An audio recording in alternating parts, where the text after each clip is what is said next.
up so far ahead in your favor, because when you're playing with someone that has a very, very similar play style to you, it really, every little bit of gold counts, because even the slightest mistake can ruin your chances of a favorable trade. Very true, very true. All right, so it looked like there was a failed gank up top with the Amumu. Tried to go in on Nautilus, but Nautilus took a nice little anchor out, got out of that whole situation.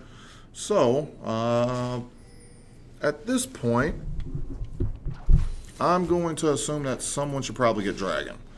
Which team do you think actually would benefit the most from Dragon, in your opinion? Currently, it is an Air Drake, which, to be honest, I think the team that would benefit more from an Air Drake right now is the blue side, and they also have the pressure to do that with their early game's Grave Jungle. Whereas Amumu does have potent jungle power, most of that is centered towards team fights and later games. We are seeing a trade up top, though. I don't know if that was necessarily smart on Cled's part. It looks like he might be getting ready to lose his mount.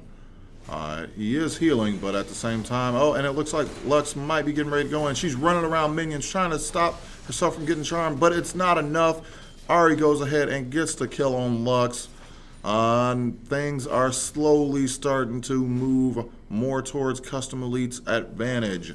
I say Graves is being incredibly active in this early game part of the match, and it's definitely showing some positive outcomes from that. Oh, absolutely. Early games Graves pressure, especially with that E as a gap closer, he can basically get right up next to his opponents when they're fighting, which means he can output massive amounts of damage with his shotgun, basically making it so early game pressure, when he comes in, the enemies have to run immediately, and Amumu can't even counter gank due to his later game and team fight oriented kit. So at this point, it's starting to not necessarily look like such a great idea for Amumu to be here, but only time will actually tell whether or not that actually is going to be the full outcome. It's still very early on in the game. It's around the 7-minute, 30-minute mark, or 7-minute, 30-second mark. And right now, it looks like Final Light Gaming currently has a 1.5k gold advantage. And it looks like we got some action in bot, and we got some action in top. Cled looks like he might be getting ready to lose his mount, but he is not going to. He goes back in. I'm not really sure why. He tries to get out of this Nautilus. The Nautilus roots him. He ults him. He is not able to finish him, but Cled has to back off, otherwise he is going to die. He has TP. I don't know why he's not necessarily backing yet. It looks like he might be getting ready to do that, though, considering how far back he's going. But Nautilus seems to be chasing, or at least looking for him. I think Cled realizes that and backs a little bit further away. Meanwhile, in bot, it looks like Amumu was actually setting up for a gank. He's waiting for Caitlyn and Nami to push just a little bit further. Zai and Rakan are kind of being a little obvious about it, though. They backed up a little too far, but... Oh, and Amumu misses, and so does Rakan in terms of their CC. This is not good. And meanwhile, in mid, Lux is about to die. She goes down. Very powerful trade-off by the blue side. You saw the Amumu, who was out of vision and had a very bad angle for that gank, and when he tried his engage, he was not able to secure it. The fact that Rakan missed his W and Amumu blew his ult and got nothing for it wasted so much time and pressure that Red Team desperately needed to keep on their side. And then with Graves able to execute such a flawless gank mid in combination with that Ahri, that is a duo that, in my opinion, has been practiced and gotten down to a T. Those players know each other. With Graves in this bush, Amumu could not stand a chance. Oh, man. Yeah, no, it looks like Final Light Gaming is definitely showing their veteran qualities in this match.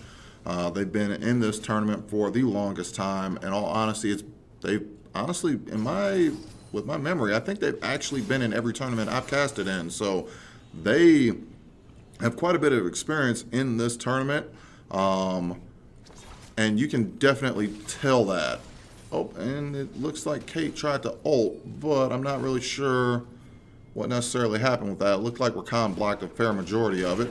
Kled is about to lose his mount, and Graves is going back in. It looks like he actually ulted into Graves, so that's gone now. Rakan goes ahead and ults. And Xayah jumps over the Nami wave, and Lux is able to secure the kill on Caitlyn. But wow, I wasn't expecting the Xayah to completely jump over that wave. While this bot lane definitely has had its very huge share of problems, they've been outlaned very consistently. Will that red buff be not quite enough to take down the Kled? While the bot lane has been outlaned very consistently by the very strong poke of the Caitlyn and the Nami, what they just did there showed that they can end up turning a bad situation around and actually outplaying their opponents when the time comes. You can see based off that play itself, they kept their cool, they held their abilities until they needed them, and they were able to turn a play that would have originally been a terrible disadvantage for them if that Nami ult had hit, and make it so it was something where they were able to actually gain their first kill of this game. While the team is still 4K behind, at this moment you can't really... The Lux, we were holding our breaths here. That Lux nearly 100 to 0'd, nearly completely killed off every bit of health that Ahri had. But she managed to survive by the barest sliver, as Lux was not quite able to get enough damage with that final auto. I'm saying, honestly, I thought that was actually going to go through completely. I feel like at this point, Lux would have been able to completely obliterate someone. But then again, we got to remember, she only has 2 Doran's rings and a lost chapter. That's a lot of damage, but that's not Lux insta-kill damage yet. yeah, exactly. Currently, she basically hasn't increased her AP power scaling, her ability power, anything beyond the original amount. She has 2 Doran's rings, but she started with 1 originally. She has barely gained any AP through Lost Chapter, and it's only just now after picking up these next items that she's actually gotten some offensive power under her belt. The majority of lane so far for her has been focused on sustain. Bot lane is in a bad position, not only in CS, but Graves is coming around from behind. Oh, and the bubble catches both Xayah and Rakan at the same time. I don't think she's going to make it out. She immediately goes down to Graves. Rakan is running for his life, left his girlfriend out there. I don't know how to feel about that, but at the same time, gotta live, right? Everyone can't die. Yeah, gotta cut your losses, and in this case, it wasn't really avoidable. A missed Q by Amumu ends up setting his team behind. And it looks like those missed Qs by Amumu are going to lead to some pretty, it's going to lead to a pretty difficult mid-game at this point. Looks like Final Light goes ahead and takes pretty much 3 kills for nothing. And in the process of doing that, they have a 7K, or maybe a little more around 6K gold lead. This is, we got Nautilus going in on Kled. He goes ahead and ults Kled, knocks him up. Is it going to be enough? Kled separates them out, and he's able to get out with just a sliver of his health. Meanwhile, Itbot, Graves went ahead and got the Cloud Drake. Lux went ahead and got charmed. I don't think she's going to make it out of this, and she goes ahead and goes down. Lots of action going on right now. Looks like bot lane is going to have their time now. Xayah goes ahead and hits her W. She ends up killing that Nami. Rakan tries to go ahead and do as much as he can to the Caitlyn to keep her held down while Xayah was getting out of the bubble, but it wasn't enough to keep her there long enough for Xayah to catch up and try to finish off the Caitlyn. The bot lane is actually going to have to be very careful right now. The Graves is inside the red side's jungle, which puts the bot lane of Xayah and Rakan in a very precarious position as the entire enemy team is beginning to collapse on them. Kled runs away, Xayah flashes over the wall, but Rakan pays the price in his life. Xayah falls too as the Graves quickly finishes with that dash to a double kill. Gonna say, and I mean, in all honesty, the aggressive flash was worth it, I think, for Graves to do that, especially considering right now he's 7-0-2. he's gonna essentially become an unstoppable force, because that, in all honesty, would have killed a lesser champion. Because Lux pretty much took Graves down to 10%, and he's gonna be able to get some revenge on that. Like, you hit me too hard, now I finish you off. So she goes ahead and goes down. Absolutely. Graves, while he isn't a tank champion or even has the durability of many fighters, straightly speaking, he does have incredible potential due to the fact that as he dashes around the battlefield, he is able to stack resistances to make it so he's more effective. But there's a lot of fighting going down, and it seems the red side is actually gaining a couple of kills, trying to trade back with that Kled going in and securing the Nami for the kill. Oh, and it looks like Xayah went to the wrong neighborhood, and Amumu again misses his cue. That is going to be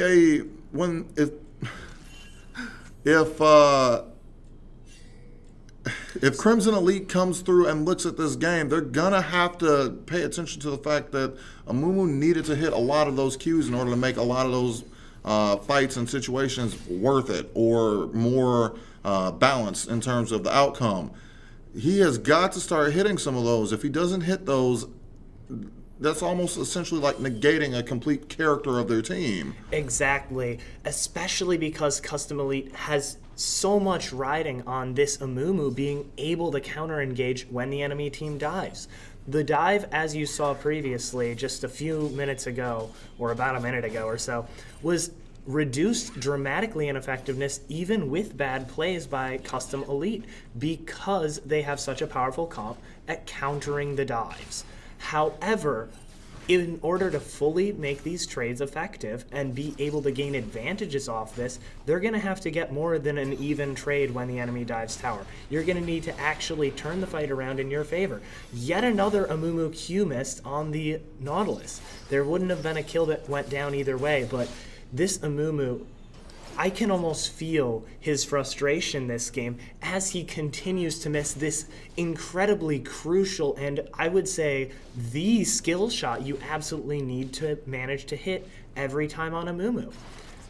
Let me say, and again, yeah, I definitely completely agree with you at this point, because I'm sure the other teammates have noticed this. It essentially comes down to Amumu needing to recenter himself.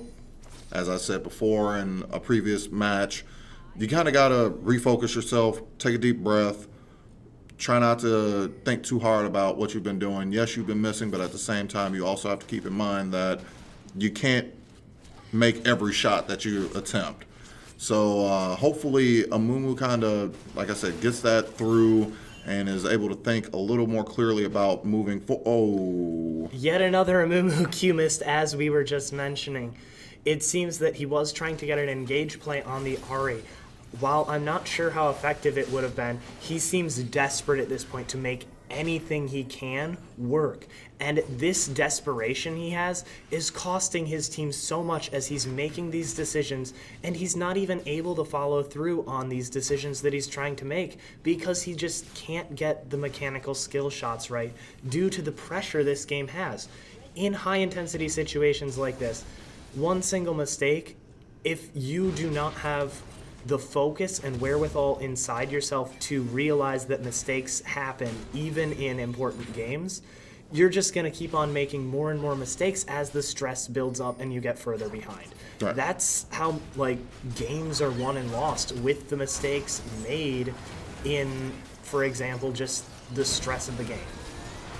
And it looks like Ahri goes ahead and takes down Rakan from a pretty ugly hit. And Kled went through the back line. Oh, and Amumu landed that shot and gets the kill on Ahri. Remember, everyone, you can take as many shots and miss as many shots as you want, but if you hit the game-winning championship shot, no one cares anymore. That is completely accurate. Completely accurate. And the Amumu just showed us that if he hits those, his team can follow up. Yeah. We saw the Nautilus, this massive, durable person, fall because the Amumu was able to lock him up. And with that team behind him, Amumu seems a lot more confident as we go in. With this dragon fight upcoming, there are several members down from the blue team, but Amumu doesn't have his ult up as well, and that is such a game-changing ability that the blue team might actually be trying to put pressure and fight off this. Seems